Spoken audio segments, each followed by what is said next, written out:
विनायको वर्णानाम। वर्ण किसको कहते हैं? अक्षरों को। किसको? अक्षरों को।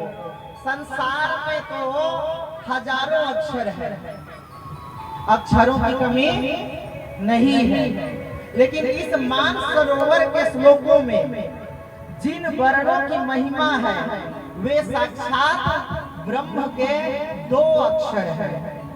कौन सा? रा और म। वर्णों में ये दो वर्ण का बड़ा ही अद्भुत महिमा है।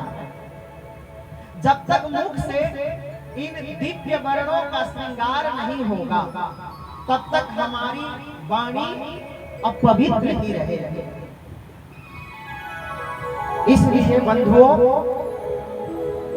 प्रतिदिन भगवान नाम का, राम नाम का संकीर्तन करते रहना चाहिए, तब वाणी की शुद्धि होती है।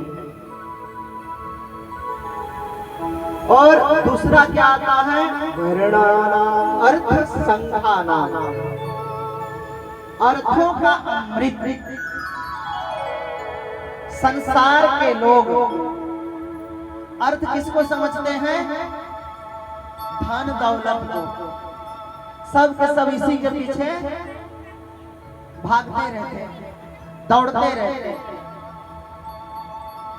बंधुओं, तिजोरी का धन केवल इस तन को तो सुख दे सकता है, तिजोरी का धन केवल इस तन को तो सुख दे सकता है, पर वाणी का यह धन राम नाम रूपी आपके मन को सुख दे सकता है। बंधुओं, इसलिए वाणी से सदैव भगवान नाम का उच्चारण करते रहना चाहिए। जब तक जीव में राम नाम का सच्चे अर्थ का जन्म नहीं लेता है उनका सारा जीवन फीका ही फीका रहता है। इसलिए राम नाम का भी अर्थ कमा लेना चाहिए।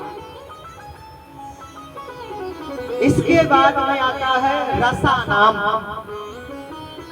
यहाँ रस का अर्थ है काव्य रस, अन्य रसों से लेना नहीं चाहिए।